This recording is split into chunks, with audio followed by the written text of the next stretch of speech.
Hi friends, welcome back to our channel Lavanya ಕಿಚನ್ಗೆ ಸ್ವಾಗತ. ಇವತ್ತಿನ ರೆಸಿಪಿಲಿ ಬಿಸಿ ಬಿಸಿ ಹೀರೆಕಾಯಿ ಬಜ್ಜಿ ಮಾಡಿದ್ದೀನಿ ನೋಡಿ. ತುಂಬಾ ಚೆನ್ನಾಗಿ ಬಂದಿದೆ. ಚಳಿಗಂತೂ ತುಂಬಾ ಚೆನ್ನಾಗಿರುತ್ತೆ. ಸೊ ಇದನ್ನು ಯಾವ ಥರ ಮಾಡೋದು ಅಂತ ನಿಮಗೆಲ್ಲ ತೋರಿಸ್ಕೊಡ್ತೀನಿ. ಸೊ ಅದಕ್ಕೂ ಮೊದಲು ಯಾರ್ಯಾರು ಹೊಸ್ದಾಗಿ ನನ್ನ ಚಾನಲ್ ನೋಡ್ತಾ ಇದ್ದೀರಾ ದಯವಿಟ್ಟು ಸಬ್ಸ್ಕ್ರೈಬ್ ಮಾಡ್ಕೊಳ್ಳಿ. ನಿಮ್ಮ ಫ್ಯಾಮಿಲಿ ನಿಮ್ಮ ಫ್ರೆಂಡ್ಸ್ಗೆಲ್ಲ ಶೇರ್ ಮಾಡಿ. ಹಾಗೆ ಈ ವಿಡಿಯೋ ಇಷ್ಟ ಆದರೆ ಒಂದು ಲೈಕ್ ಕೊಡಿ. ನೀವು ಕೂಡ ಮನೇಲಿ ಮಾಡ್ಕೊಂಡು ಹೇಗಿತ್ತು ಅಂತೇಳಿ ನನಗೆ ಕಮೆಂಟ್ ಮಾಡಿ ತಿಳಿಸಿ. ಸೊ ಈಗ ಯಾವ ಥರ ಮಾಡೋದು ಅಂತ ನೋಡ್ಕೊಂಬರೋಣ ಬನ್ನಿ. ನೋಡಿ, ಹೀರೆಕಾಯಿ ಬಜ್ಜಿ ಮಾಡೋಕ್ಕೆ 2 ಹೀರೆಕಾಯಿನ ತೊಗೊಂಡು ಸಿಪ್ಪೆ ಎಲ್ಲ ತೆಗೆದು ತೊಳೆದು ಇಟ್ಕೊಂಡಿದ್ದೀನಿ. ಸೊ ಇದನ್ನು ಯಾವ ಥರ ಕಟ್ ಮಾಡ್ಕೋಬೇಕು ಅಂತ ಮೊದಲು ತೋರಿಸ್ಕೊಡ್ತೀನಿ. ನೋಡಿ, ಎಲ್ಲನೂ ಈ ಥರ ನೀಟಾಗಿ ತೆಳುವಾಗಿ ಸ್ವಲ್ಪ ಕ್ರಾಸಿಗೆ ಕಟ್ ಮಾಡ್ಕೊಳ್ಳೋಣ. ಸೊ ಚೆನ್ನಾಗಿ ಬರುತ್ತೆ. ನೋಡಿ, ಎಲ್ಲ ಸ್ಲೈಸ್ನ ಇದೇ ಥರ ಮಾಡ್ಕೊತೀನಿ. ನಿಮ್ಗೆ ಎಷ್ಟು ಅಗಲ ಬೇಕು, ಸಣ್ಣದಿದ್ರೂ ಹೀರೆಕಾಯಿ ಎಷ್ಟು ಅಗಲ ಬೇಕು ಅಷ್ಟನ್ನು ಕಟ್ ಮಾಡೋದ್ರ ಮೇಲೆ ಡಿಪೆಂಡ್ ಆಗುತ್ತೆ. ಯಾವ ಥರ ಕಟ್ ಮಾಡ್ತೀವಿ ಅನ್ನೋದ್ರ ಮೇಲೆ ಡಿಪೆಂಡ್ ಆಗುತ್ತೆ. ನೋಡಿ, ತುಂಬ ಅಗಲಕ್ಕೇನೆ ಕಟ್ ಮಾಡ್ಕೋಬೋದು. ಸೊ ಎಲ್ಲನೂ ಇದೇ ರೀತಿ ಕಟ್ ಮಾಡಿ ಇಟ್ಕೊಳ್ಳೋಣ. ಇವಾಗ ಏನೇನು ಇಂಗ್ರೀಡಿಯೆಂಟ್ಸ್ ಬೇಕು ಅಂತ ತೋರಿಸ್ಕೊಡ್ತೀನಿ. ನೋಡಿ, ಕೊತ್ತಂಬರಿನ ಸಣ್ಣದಾಗಿ ಹೆಚ್ಚಿಟ್ಕೊಂಡಿದ್ದೀನಿ. ಸ್ವಲ್ಪ ಸೋಡಾ ಪುಡಿ ತೊಗೊಂಡಿದ್ದೀನಿ. 1 ಸ್ಪೂನಷ್ಟು ಖಾರ ಪುಡಿ ತೊಗೊಂಡಿದ್ದೀನಿ. ರುಚಿಗೆ ತಕ್ಕಷ್ಟು ಉಪ್ಪು ತೊಗೊಂಡಿದ್ದೀನಿ. ಮತ್ತು ಜೀರಿಗೆ ತೊಗೊಂಡಿದ್ದೀನಿ.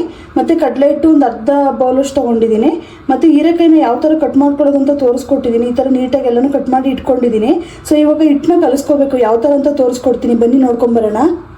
ನೋಡಿ, ಒಂದು ಬೌಲ್ ತೊಗೊಂಡಿದ್ದೀನಿ. ಈಗ ಅದಕ್ಕೆ ಕಡಲೆ ಹಿಟ್ಟು ತೊಗೊಂಡಿದ್ನಲ್ಲ ಹಾಕೋತಾ ಇದ್ದೀನಿ ಫುಲ್ಲು. ಸೊ ನೀವು ಎಷ್ಟು ಕ್ವಾಂಟಿಟಿ ಮಾಡ್ತೀರಾ ಅದ್ರ ಮೇಲೆ ಹಾಕೋಬೋದು. ಸೊ ಜಾಸ್ತಿ ಬಜ್ಜಿ ಮಾಡ್ತೀನಿ ಅಂತ ಹೇಳಿದ್ರೆ ಇನ್ನೂ ಆ್ಯಡ್ ಮಾಡ್ಕೋಬೋದು. ಸೊ ನನಗೆ ಎಷ್ಟು ಹೀರೆಕಾಯಿ ತೊಗೊಂಡಿದ್ದೀನಿ ಅಷ್ಟಕ್ಕೆ ಮಾತ್ರ ಕಡಲೆ ಹಿಟ್ಟನ್ನ ಯೂಸ್ ಮಾಡ್ತಾ ಇದ್ದೀನಿ. ಸೊ ಕಡಲೆ ಹಿಟ್ಟನ್ನ ಒಂದು ಬೌಲ್ಗೆ ಹಾಕ್ಕೊಂಡಿದ್ದೀನಿ. ಇದಕ್ಕೆ ಇವಾಗ ಖಾರ ಪುಡಿ ಹಾಕೋತಾ ಇದ್ದೀನಿ. ಸೊ ಖಾರ ನಿಮಗೆ ಜಾಸ್ತಿ ಬೇಕು ಅಂತ ಹೇಳಿದ್ರೆ ಜಾಸ್ತಿ ಹಾಕೋಬೋದು. ನಾನು 1 ಸ್ಪೂನಷ್ಟು ಹಾಕೋತಾ ಇದ್ದೀನಿ. ಮತ್ತು ಇದಕ್ಕೆ ಜೀರಿಗೆ ಹಾಕೋತಾ ಇದ್ದೀನಿ. ಸೊ ಜೀರಿಗೆ ಒಂದು ಫ್ಲೇವರ್ ಕೊಡುತ್ತೆ, ಚೆನ್ನಾಗಿರುತ್ತೆ. ಯೂಸ್ ಮಾಡ್ಕೊಳ್ಳಿ, ಚೆನ್ನಾಗಿರುತ್ತೆ. ಬೇಕು ಅಂದರೆ ಹಾಕೋಬೋದು, ಜೀರಿಗೆ ಇಲ್ಲಾಂದರೆ ಸ್ಕಿಪ್ ಮಾಡ್ಕೊಳ್ಳಿ. ಮತ್ತು ಇದಕ್ಕೆ ಸ್ವಲ್ಪ ಸೋಡಾ ಹಾಕೋತಾ ಇದ್ದೀನಿ. ಸೋಡಾ ತೀರಾ ಜಾಸ್ತಿ ಹಾಕೊಳ್ಳೋಕೆ ಹೋಗ್ಬಿಡಿ, ಸ್ವಲ್ಪ ಹಾಕ್ಕೊಳ್ಳಿ ಸಾಕು. ಮತ್ತು ಸ್ವಲ್ಪ ಕೊತ್ತಂಬರಿ ಹಾಕೋತಾ ಇದ್ದೀನಿ. ಜಾಸ್ತಿ ಹಾಕ್ಕೊಬೇಡಿ, ಸ್ವಲ್ಪ ಹಾಕ್ಕೊಳ್ಳಿ. ತುಂಬಾ ಚೆನ್ನಾಗಿರುತ್ತೆ, ಇದೊಂದು ಫ್ಲೇವರ್ ಕೊಡುತ್ತೆ. ಮತ್ತು ರುಚಿಗೆ ತಕ್ಕಷ್ಟು ಉಪ್ಪನ್ನ ಹಾಕ್ಕೊಳ್ಳೋಣ. ಸೊ ಫಸ್ಟು ಎಲ್ಲನೂ ಹಾಕ್ಕೊಂಡು ನೀಟಾಗಿ ಹಾಗೇನೆ ನೀರು ಹಾಕೋಕ್ಕಿಂತ ಮುಂಚೆ ಈ ಥರ ಮಿಕ್ಸ್ ಮಾಡ್ಕೋಬೇಕು. ಅವಾಗೆಲ್ಲ ನೀಟಾಗಿ ಉಪ್ಪು ಖಾರ ಎಲ್ಲ ನೀಟಾಗಿ ಇಟ್ಕೊಳ್ಳುತ್ತೆ ಹಿಟ್ಟಿಗೆ. ಸೊ ಈ ಥರ ನೀಟಾಗಿ ಫಸ್ಟು ಮಿಕ್ಸ್ ಮಾಡ್ಕೊಳ್ಳೋಣ. ನೋಡಿ, ಈ ಥರ ಮಿಕ್ಸ್ ಮಾಡ್ಕೊಂಡ ನಂತರ ಈಗ ಸ್ವಲ್ಪನೇ ನೀರು ಹಾಕ್ಕೊಂಡು ಮಿಕ್ಸ್ ಮಾಡ್ಕೋಬೇಕಾಗುತ್ತೆ. ಜಾಸ್ತಿ ತೆಳು ಮಾಡ್ಕೊಳಕ್ಕೆ ಹೋಗ್ಬಿಡಿ. ಸೊ ಈ ಥರ ಮಾಡ್ಕೋಬೇಕಾದ್ರೆ ಕೈಯಲ್ಲೇ ಮಿಕ್ಸ್ ಮಾಡ್ಕೊಳ್ಳೋಣ. ಅವಾಗ ಗಂಟಿರೋದೆಲ್ಲ ಹೋಗುತ್ತೆ. ಸ್ಪೂನಲ್ಲಾದರೆ ಚೆನ್ನಾಗಾಗಲ್ಲ. ಈ ಥರ ಸ್ವಲ್ಪನೇ ನೀರು ಹಾಕ್ಕೊಂಡು ಮಿಕ್ಸ್ ಮಾಡ್ಕೊಳ್ಳೋಣ. ಸ್ವಲ್ಪ ಗಟ್ಟಿನೇ ಇದ್ದರೆ ಚೆನ್ನಾಗಿ ಬರುತ್ತೆ. ಸ್ವಲ್ಪ ಗಟ್ಟಿನೇ ಕಲಿಸ್ಕೋಬೇಕು. ಸೊ ಅದರಿಂದ ಸ್ವಲ್ಪನೇ ಹಾಕ್ಕೊಂಡು ಕಲಿಸ್ಕೊಂಡ್ರೆ ಗಂಟು ಹೊಡಿಯುತ್ತೆ. ಸೊ ನಮಗೆ ನೀರು ಎಷ್ಟು ಸೇರಿಸ್ಕೋಬೇಕು ಅಂತ ಚೆನ್ನಾಗಿ ಗೊತ್ತಾಗುತ್ತೆ. ನೋಡಿ, ಹಿಟ್ಟನ್ನು ನಾನು ಇಷ್ಟು ಗಟ್ಟಿಯಾಗಿ ಕಲಿಸ್ಕೊಂಡಿದ್ದೀನಿ.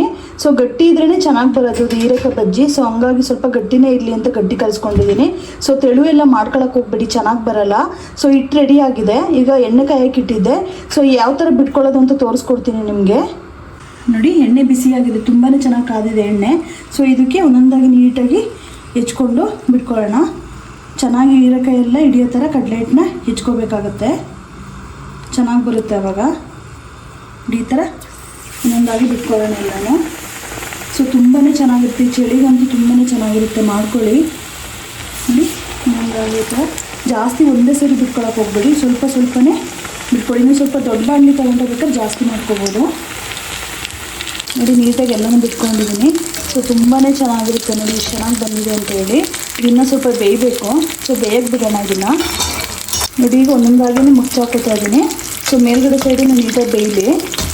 ಸೊ 2 ಸೈಡು ನೀಟಾಗಿ ಬೆಂದ್ರೇ ಚೆನ್ನಾಗಿರುತ್ತೆ. ಸೊ ನೀಟಾಗಿ ಬೆಂದಿದೆ ನೋಡಿ. ಇಷ್ಟು ಬೆಂದರೆ ಸಾಕು. ಇದನ್ನು ನೀಟಾಗಿ ಎಣ್ಣೆ ಸೋರಿಸ್ಕೊಂಡು ತೆಕ್ಕೊಳ್ಳೋಣ. ಚೆನ್ನಾಗಿ ಎಣ್ಣೆ ಸೋರಿಸ್ಕೊಂಡು ಇದು ಮಾಡ್ಕೊಳ್ಳಿ.